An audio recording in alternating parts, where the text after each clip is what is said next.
नमस्कार विद्यार्थी मित्रांनो, KS अकॅडमी यूट्यूब चॅनल आपल्या सर्वांचे स्वागत आहे. आजच्या व्हिडिओमध्ये आपण येणाऱ्या महाराष्ट्रातील सर्वच भरतींकरिता अत्यंत महत्त्वपूर्ण काही प्रश्न पाहणार आहोत. तर मित्रांनो, व्हिडिओ शेवटपर्यंत बघायचा आहे आणि व्हिडिओ आवडल्यास व्हिडिओला लाईक आणि चॅनलला सबस्क्राईब करायचं आहे. का तर मित्रांनो, तुम्हाला असेच महत्त्वपूर्ण व्हिडिओ नक्कीच पाहायला मिळतील. तर मित्रांनो, व्हिडिओला सुरुवात करूया. प्रश्न क्रमांक पहिला, महाराष्ट्रात एकूण किती पोलीस आयुक्तालय आहे? महाराष्ट्रात एकूण किती पोलीस आयुक्तालय आहेत? तर ऑप्शन क्रमांक 4 12. महाराष्ट्रात एकूण 12 पोलीस आयुक्तालय आहेत, हे आपले करेक्ट आन्सर होईल. प्रश्न क्रमांक दुसरा, महाराष्ट्रातील एकूण पोलीस परिक्षेत्र किती? महाराष्ट्रातील एकूण पोलीस परिक्षेत्र किती? तर ऑप्शन क्रमांक 1 8 हे आपले करेक्ट आन्सर होईल. प्रश्न क्रमांक तिसरा, महाराष्ट्र पोलीस दलाचे मुख्यालय कुठे आहे? महाराष्ट्र पोलीस दलाचे मुख्यालय कुठे आहे? तर ऑप्शन क्रमांक 4 मुंबई या ठिकाणी महाराष्ट्र पोलीस दलाचे मुख्यालय आहे, हे करेक्ट आन्सर होईल. प्रश्न क्रमांक चौथा, 2023 या वर्षीचा प्रवासी भारतीय दिवस कुठे होणार आहे? 2023 या वर्षीचा प्रवासी भारतीय दिवस कुठे होणार आहे? तर ऑप्शन क्रमांक 3 इंदोर हे आपले करेक्ट आन्सर होईल. प्रश्न क्रमांक पाचवा, प्रवासी भारतीय दिन केव्हा साजरा केला जातो? प्रवासी भारतीय दिन केव्हा साजरा केला जातो? तर ऑप्शन क्रमांक 4 प्रवासी भारतीय दिन हा 9 जानेवारी या दिवशी साजरा केला जातो, हे आपले करेक्ट आन्सर होईल. प्रश्न क्रमांक 6, 52 कशी सुबोध रत्नाकर हा ग्रंथ खालीलपैकी कोणाचा आहे? 52 कशी सुबोध रत्नाकर हा ग्रंथ खालीलपैकी कोणाचा आहे? तर ऑप्शन क्रमांक 4 सावित्रीबाई फुले यांचा आहे, हे आपले करेक्ट आन्सर होईल. प्रश्न क्रमांक 7, सावित्रीबाई फुले विद्यापीठ कुठे आहे? सावित्रीबाई फुले विद्यापीठ कुठे आहे? तर ऑप्शन क्रमांक 4 पुणे या ठिकाणी सावित्रीबाई फुले विद्यापीठ आहे, हे आपले करेक्ट आन्सर होईल. प्रश्न क्रमांक 8, पहिली स्त्री कादंबरीकार कोण आहेत? पहिली स्त्री कादंबरीकार कोण आहेत? तर ऑप्शन क्रमांक 2 साळूबाई तांबवेकर हे आहेत, हे आपले करेक्ट आन्सर होईल. प्रश्न क्रमांक 9, स्त्री धर्मनीती हा ग्रंथ खालीलपैकी कोणाचा आहे? स्त्री धर्मनीती हा ग्रंथ खालीलपैकी कोणाचा आहे? तर ऑप्शन क्रमांक 3 पंडिता रमाबाई यांचा ग्रंथ स्त्री धर्मनीती हा ग्रंथ आहे, हे आपले करेक्ट आन्सर होईल. प्रश्न क्रमांक 10, खालीलपैकी कोणास अर्जुन पुरस्कार 2022 मिळालेला आहे? खालीलपैकी कोणास अर्जुन पुरस्कार 2022 मिळालेला आहे? तर ऑप्शन क्रमांक 2 अविनाश साबळे हे आपले करेक्ट आन्सर होईल. प्रश्न क्रमांक 11, G20 शिखर परिषद 2022 कुठे पार पडली? G20 शिखर परिषद 2022 कुठे पार पडली? तर ऑप्शन क्रमांक इंडोनेशिया या देशामध्ये G20 शिखर परिषद 2022 पार पडली, हे आपले करेक्ट आन्सर होईल. प्रश्न क्रमांक 12, G20 शिखर परिषद 2023 चे अध्यक्षपद कोणत्या देशाकडे आहे? G20 शिखर परिषद 2023 चे अध्यक्षपद कोणत्या देशाकडे आहे? तर ऑप्शन क्रमांक 4 भारत या देशाकडे G20 शिखर परिषद 2023 चे अध्यक्षपद आहे, हे आपले करेक्ट आन्सर होईल. प्रश्न क्रमांक 13, महाराष्ट्राचे वित्तमंत्री खालीलपैकी कोण आहेत? महाराष्ट्राचे वित्तमंत्री खालीलपैकी कोण आहेत? तर ऑप्शन क्रमांक 4 देवेंद्र फडणवीस हे महाराष्ट्राचे वित्तमंत्री आहेत, हे आपले करेक्ट आन्सर होईल. प्रश्न क्रमांक 14, खालीलपैकी अयोग्य जोडी ओळखा. खालीलपैकी अयोग्य जोडी ओळखा. तर ऑप्शन क्रमांक 1 महाराष्ट्राचे मुख्यमंत्री एकनाथ शिंदे. ऑप्शन क्रमांक 2 परिवहन मंत्री एकनाथ शिंदे. ऑप्शन क्रमांक 3 सामाजिक न्याय मंत्री एकनाथ शिंदे. तर ऑप्शन क्रमांक 4 महसूल मंत्री एकनाथ शिंदे. तर ऑप्शन क्रमांक 4 महसूल मंत्री एकनाथ शिंदे ही आपली अयोग्य जोडी होईल. प्रश्न क्रमांक 15, लिंबाच्या रसामध्ये कोणते अम्ल असते? लिंबाच्या रसामध्ये कोणते अम्ल असते? तर ऑप्शन क्रमांक 2 सायट्रिक ॲसिड नावाचे लिंबाच्या रसामध्ये अम्ल असते, हे आपले करेक्ट आन्सर होईल. प्रश्न क्रमांक 16, न्यूट्रॉनचा शोध कोणत्या शास्त्रज्ञाने लावला? न्यूट्रॉनचा शोध कोणत्या शास्त्रज्ञाने लावला? तर ऑप्शन क्रमांक 2 चार्विक या शास्त्रज्ञाने न्यूट्रॉनचा शोध लावला, हे आपले करेक्ट आन्सर होईल. प्रश्न क्रमांक 17, वातावरणात सर्वात जास्त प्रमाण कोणत्या वायूचे आहे? वातावरणात सर्वात जास्त प्रमाण कोणत्या वायूचे आहे? तर ऑप्शन क्रमांक 4 नायट्रोजन वायूचे वातावरणामध्ये सर्वात जास्त आहे, हे आपले करेक्ट आन्सर होईल. प्रश्न क्रमांक 18, कोणता वायू हवेपेक्षा हलका आहे? कोणता वायू हवेपेक्षा हलका आहे? तर ऑप्शन क्रमांक 3 हायड्रोजन हा वायू हवेपेक्षा हलका आहे, हे आपले करेक्ट आन्सर होईल. प्रश्न क्रमांक 19, मुंबई विशेष पोलीस आयुक्तपदी कोणाची नेमणूक झाली आहे? आहे? मुंबई विशेष पोलीस आयुक्तपदी कोणाची नेमणूक झाली आहे? तर ऑप्शन क्रमांक 3 देवेन भारती हे आपले करेक्ट आन्सर होईल. प्रश्न क्रमांक 20 एकदिवसीय क्रिकेटमध्ये सर्वात जलद द्विशतक करणारा खेळाडू कोण? एकदिवसीय क्रिकेटमध्ये सर्वात जलद द्विशतक करणारा खेळाडू कोण? तर ऑप्शन क्रमांक 4 ईशान किशन हा खेळाडू एकदिवसीय क्रिकेटमध्ये सर्वात जलद द्विशतक करणारा खेळाडू आहे. हे आपले करेक्ट आन्सर होईल. प्रश्न क्रमांक 21 महाराष्ट्राचे ग्रामविकास मंत्री कोण आहेत? महाराष्ट्राचे ग्रामविकास मंत्री कोण आहेत? तर ऑप्शन क्रमांक 2 गिरीश महाजन हे महाराष्ट्राचे ग्रामविकास मंत्री आहेत. हे आपले करेक्ट आन्सर होईल. प्रश्न क्रमांक 22 महाराष्ट्राचे सामाजिक न्याय मंत्री कोण आहेत? महाराष्ट्राचे सामाजिक न्याय मंत्री कोण आहेत? तर ऑप्शन क्रमांक 3 एकनाथ शिंदे हे महाराष्ट्राचे सामाजिक न्याय मंत्री आहेत. हे आपले करेक्ट आन्सर होईल. प्रश्न क्रमांक 23 महाराष्ट्राचे पर्यटन मंत्री कोण आहेत? महाराष्ट्राचे पर्यटन मंत्री कोण आहेत?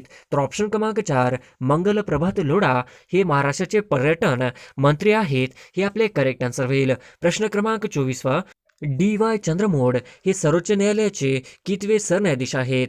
डी.वाय. चंद्रमोड हे सर्वोच्च न्यायालयाचे कितवे सरन्यायाधीश आहेत? तर ऑप्शन क्रमांक 3 50वे डी.वाय. चंद्रमोड हे सर्वोच्च न्यायालयाचे न्यायाधीश आहेत. हे आपले करेक्ट आन्सर होईल. प्रश्न क्रमांक 25 चिपी विमानतळाला खालीलपैकी कोणाचे नाव देण्यात आले आहे? चिपी विमानतळाला खालीलपैकी कोणाचे नाव देण्यात आलेले आहे?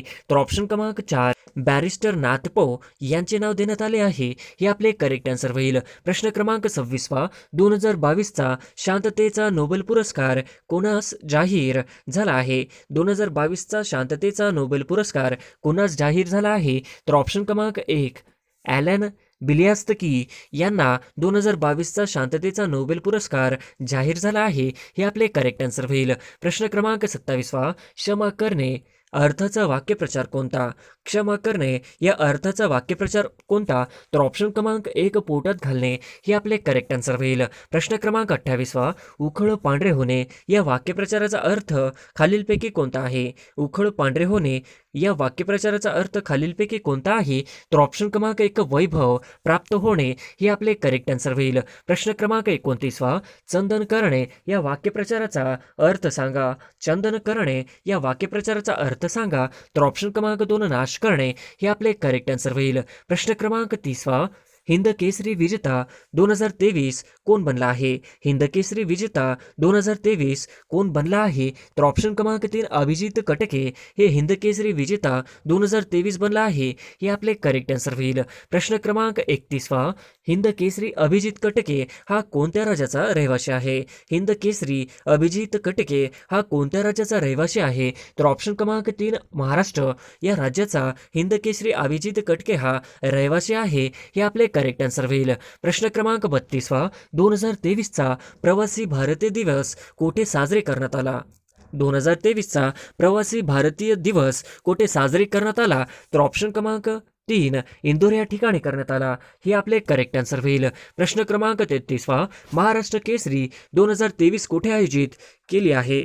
महाराष्ट्र केसरी 2023 कोठे आयोजित केली आहे? तर ऑप्शन क्रमांक 4 पुणे या ठिकाणी महाराष्ट्र केसरी 2023 आयोजित केले आहे.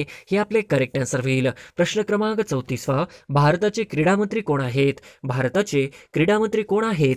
तर ऑप्शन क्रमांक 4 अनुराग ठाकूर हे आपले करेक्ट आन्सर होईल. प्रश्न क्रमांक 35 महाराष्ट्राचे क्रीडा मंत्री कोण आहेत? महाराष्ट्राचे क्रीडा मंत्री कोण आहेत? तर ऑप्शन क्रमांक 3 गिरीश महाजन हे महाराष्ट्राचे क्रीडा मंत्री आहेत. हे आपले करेक्ट आन्सर होईल. प्रश्न क्रमांक 36 नेपाळ या देशाचे पंतप्रधान कोण आहेत? नेपाळ या देशाचे पंतप्रधान कोण आहेत? तर ऑप्शन क्रमांक 2 पुष्कमल दाहाल हे आपले करेक्ट आन्सर होईल. प्रश्न क्रमांक 37 राष्ट्रीय युवा दिन केव्हा साजरा केला जातो? राष्ट्रीय युवा दिन केव्हा साजरा केला जातो? तर ऑप्शन क्रमांक 3 12 जानेवारीला राष्ट्रीय युवा दिन साजरा केला जातो. हे आपले करेक्ट आन्सर होईल. प्रश्न क्रमांक 38 भारतातील दुसऱ्या क्रमांकाचा सर्वोच्च पुरस्कार कोणता? भारतातील दुसऱ्या क्रमांकाचा सर्वोच्च पुरस्कार कोणता? तर ऑप्शन क्रमांक 2 पद्मविभूषण नावाचा भारतातील दुसऱ्या क्रमांकाचा सर्वोच्च पुरस्कार आहे. हे आपले करेक्ट आन्सर होईल. प्रश्न क्रमांक 39 भारतातील तिसऱ्या क्रमांकाचा सर्वोच्च पुरस्कार कोणता? भारतातील तिसऱ्या क्रमांकाचा सर्वोच्च पुरस्कार कोणता? तर ऑप्शन क्रमांक क्रमांक 3 पद्मभूषण हे भारतातील तिसऱ्या क्रमांकाचा सर्वोच्च पुरस्कार आहे. हे आपले करेक्ट आन्सर होईल. प्रश्न क्रमांक 40 खालीलपैकी कोठे औष्णिक वीज केंद्र नाही? खालीलपैकी कोठे औष्णिक वीज केंद्र नाही? तर ऑप्शन क्रमांक 3 कोण्या या ठिकाणी औष्णिक वीज केंद्र नाही. हे आपले करेक्ट आन्सर होईल. प्रश्न क्रमांक 41 खालीलपैकी विसंगत घटक ओळखा. खालीलपैकी विसंगत घटक ओळखा. तर ऑप्शन क्रमांक 1 गाय, ऑप्शन क्रमांक 2 जिराफ, ऑप्शन क्रमांक 3 झेब्रा, ऑप्शन क्रमांक 3 हरिण, तर ऑप्शन क्रमांक 1 गाय हे आपले विसंगत घटक होईल. प्रश्न क्रमांक 42 महाराष्ट्र केसरी स्पर्धा 2023 कोठे पार पडले? महाराष्ट्र केसरी स्पर्धा 2023 कोठे पार पडले? तर ऑप्शन क्रमांक 4 पुणे या ठिकाणी महाराष्ट्र केसरी स्पर्धा 2023 पार पडली. हे आपले करेक्ट आन्सर होईल. प्रश्न क्रमांक 43 महाराष्ट्र केसरी 2023 विजेता कोण बनला आहे? महाराष्ट्र केसरी 2023 विजेता कोण बनला आहे? तर ऑप्शन क्रमांक 3 शिवराज राक्षे हे आपले करेक्ट आन्सर होईल. प्रश्न क्रमांक 44 महाराष्ट्र केसरी 2022चा विजेता कोण होता? महाराष्ट्र केसरी 2022चा विजेता कोण बनला होता? तर ऑप्शन क्रमांक 2 पृथ्वीराज पाटील हा महाराष्ट्राचा केसरी 2022चा विजेता बनला होता. हे आपले करेक्ट आन्सर होईल. प्रश्न क्रमांक 45 15 जानेवारी रोजी कोणता दिवस साजरा केला जातो? 15 जानेवारी रोजी कोणता दिवस साजरा केला जातो? तर ऑप्शन क्रमांक 3 भारतीय सेना दिवस हे आपले करेक्ट आन्सर होईल. प्रश्न क्रमांक 46 मिस युनिव्हर्स 2023 कोण बनलेली आहे? मिस युनिव्हर्स 2023 कोण बनलेली आहे? तर ऑप्शन क्रमांक 3 आर बॅनी गॅब्रियन हे आपले करेक्ट आन्सर होईल. प्रश्न क्रमांक 47 नदीतील सर्वात लांब क्रूज कोणत्या देशात सुरू करण्यात आली? नदीतील सर्वात लांब क्रूज कोणत्या देशात सुरू करण्यात आली? तर ऑप्शन क्रमांक 3 भारत या देशात नदीतील सर्वात लांब क्रूज सुरू करण्यात आली. हे आपले करेक्ट आन्सर होईल. प्रश्न क्रमांक 48 26 जानेवारी 2023 रोजी भारत कितवा प्रजासत्ताक दिन साजरा करणार आहे? 26 जानेवारी 2023 रोजी भारत कितवा प्रजासत्ताक दिन साजरा करणार आहे? तर ऑप्शन क्रमांक 3 74 हे आपले करेक्ट आन्सर होईल. प्रश्न क्रमांक 49 2022 रोजी किती खेळाडूंना अर्जुन पुरस्काराने सन्मानित करण्यात आले? 2022 रोजी किती खेळाडूंना अर्जुन पुरस्काराने सन्मानित करण्यात आले आहे? तर ऑप्शन क्रमांक 2 25 खेळाडूंना अर्जुन पुरस्काराने सन्मानित करण्यात आले आहे. हे आपले करेक्ट आन्सर होईल. प्रश्न क्रमांक 50 खालीलपैकी कोणास अर्जुन पुरस्कार 2022 मिळालेला आहे? खालीलपैकी कोणास अर्जुन पुरस्कार 2022 मिळालेला आहे? तर ऑप्शन क्रमांक 2 अविनाश साबळे यांना अर्जुन पुरस्कार 2022 मिळालेला आहे. हे आपले करेक्ट आन्सर होईल.